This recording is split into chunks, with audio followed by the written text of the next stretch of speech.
Sialvi T V کے معزز ناظرین کرام السلام علیکم۔ میں بندہ نچیز اسد علی سیالوی۔ محترم ناظرین کرام، آج کی ویڈیو میں حضرت پیر سیال خواجہ محمد قمر الدین سیالوی غریب نواز رحمۃ اللہ علیہ کے نہایت دلچسپ واقعات اور کچھ کرامات آپ کی خدمت میں پیش کریں گے، جو آپ کے لیے نہایت دلچسپی کا سبب بنیں گی۔ ناظرین کرام، قاری حافظ عطا اللہ صاحب گلچن کالونی فیصل آباد سے بیان کرتے ہیں کہ میں سلسلہ نقش بندیہ میں بیعت ہوا، لیکن قبلہ حضرت شیخ الاسلام رحمۃ اللہ علیہ کی محبت اور عقیدت میرے دل میں بہت زیادہ ہے۔ اسی عقیدت کی بنا پر کہ میں حضرت قبلہ شیخ الاسلام غریب نواز رحمۃ اللہ علیہ کے وصال مبارکہ پر آستان عالیہ سیال شریف حاضر ہوا۔ عوام الناس کی بے پناہ ہجوم کی وجہ سے زیارت عام نہ ہو رہی تھی۔ مجھے بڑی پریشانی ہوئی۔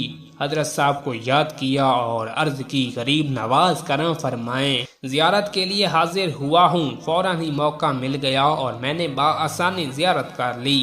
ظہر کا وقت ہوا تو مسجد میں چلا گیا۔ پہلے ہی دفعہ سیال شریف کی حاضری ہوئی تھی۔ دل میں تمنا تھی کہ روضہ شریف کے اندر کی زیارت بھی کروں۔ اتنے میں خواجہ حمید الدین سیالوی غریب نواز صاحب رحمۃ اللہ علیہ تشریف لے آئے۔ نماز ظہر ہوئی تو صاحبزادہ صاحب نے مجھے مخاطب کر کے فرمایا، حافظ ہو؟ بندے نے عرض کی، جی حضور۔ روضہ شریف سے ایک شخص آیا اور عرض کی کہ یا حضرت، 7 حافظوں کی ضرورت ہے۔ آپ صاحبزادہ صاحب کے حکم پر مجھے بھی شامل کر لیا گیا۔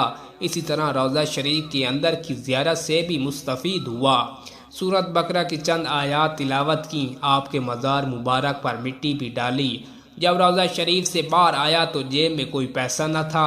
پھر پریشانی ہوئی۔ حضرت صاحب رحمۃ اللہ علیہ کو یاد کیا اور عرض کیا کہ فیصل آباد پہنچنا ہے اور جیب میں کرایہ بھی نہیں ہے۔ اسی لمحہ ایک شخص آیا اور اس نے کچھ رقم عنایت فرمائی تو میں فیصل آباد پہنچا کہ حضرت غریب نواز رحمۃ اللہ علیہ کی ذات ہی تھی جس نے ہر لمحہ میری مشکل کو حل کیا۔ ناظرین کرام، مستری محمد یوسف صاحب ساکن فیصل آباد سے بیان کرتے ہیں کہ ایک دفعہ میں کسی آدمی کا کافی مقروض تھا۔ وہ پیسے لینے کے لیے آ گیا اور وہ 1-2 دن پھر آنے کا کہہ کر چلا گیا۔ اب میں بہت پریشان ہوا۔ میرے سامنے کوئی ایسا راستہ نہ تھا جہاں سے یہ مسئلہ حل ہو جاتا۔ آخر حضرت صاحب رحمۃ اللہ علیہ کا تصور کو سامنے رکھا اور رونے لگا۔ فریاد کرنے لگا کہ سرکار کوئی سبب پیدا فرما دیں۔ پھر تیسرے ہی دن ایک شخص جو کہ عرصہ 7 سال سے غائب تھا اور اس کے متعلق ہم سب لا علم تھے، وہ کچھ رقم دے گیا۔ اسی طرح سے میری عزت رہ گئی۔ ناظرین کرام، مستری محمد یوسف صاحب فیصل آباد سے بیان کرتے ہیں کہ ایک آدمی میرے پاس آیا کہ ہماری عورت گھر سے بھاگ گئی ہے۔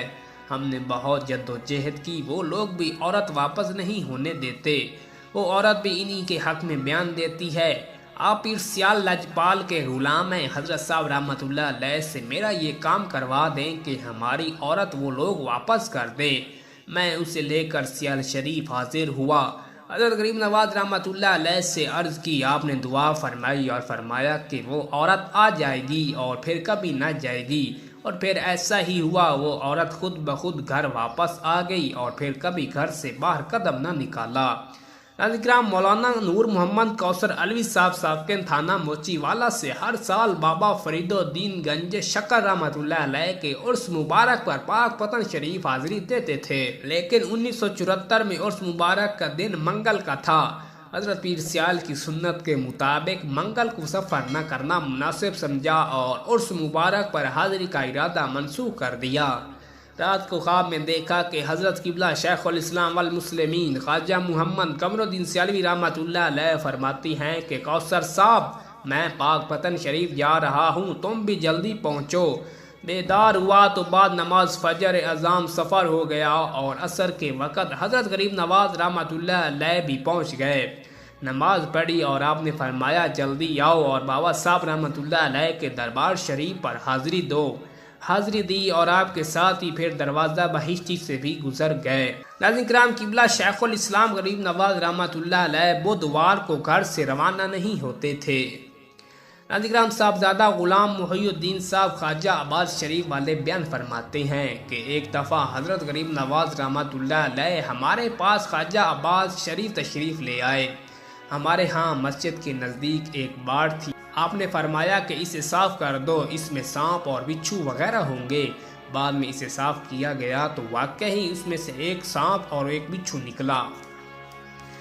ناظرین کرام، فیض محمد صاحب مصطفیٰ آباد لاہور 15 سے بیان کرتے ہیں، کہتے ہیں کہ مجھے حضرت شیخ الاسلام خواجہ محمد قمر الدین سیالوی رحمۃ اللہ علیہ سے بیعت کرنے کا بے حد شوق تھا، لیکن اس شوق کو پورا کرنے کا موقع نہ ملتا تھا۔ بعض مجبوریوں کی وجہ سے سیال شریف کا سفر ملتوی ہوتا رہا۔ آخر استاد گرامی علامہ عبدالغفور سیالوی خطیب مسجد چشتیہ نظامیہ میرا ہاتھ پکڑا اور ہم 11 دسمبر 1969 کو سیال شریف روانہ ہوئے۔ بعد نماز مغرب حضرت سے شرف ملاقات حاصل ہوا، مگر مجھے جرأت نہ ہوئی کہ بیعت کی التجا کروں اور یہ موقع بھی نکل گیا۔ ارادہ کیا کہ عشاء کی نماز کے بعد ملاقات ہوگی تو حضرت سے ضرور عرض کروں گا کہ مجھے اپنے غلاموں میں شامل کر لیجئے۔ کافی انتظار کے بعد عشاء کا وقت آیا۔ بعد نماز مجلس گرم ہوئی، مگر میری زبان کو پھر تالا لگ گیا۔ حضرت سے التجا کرنے کی جرأت نہ ہوئی اور شب بصری کے لیے سب اپنی اپنی جگہ پر چلے گئے۔ میں نے استاد گرامی سے عرض کی کہ حضرت کے روبرو میری تو زبان نہیں کھلتی، آپ میری مدد فرما دیں۔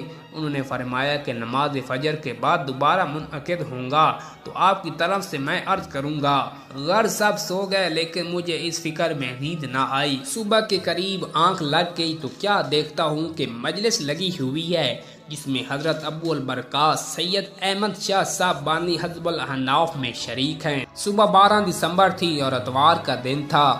بعد نماز حضرت مجھے دیکھ کر مسکرائے اور فوراً مجھے بیعت سے مشرف فرمایا۔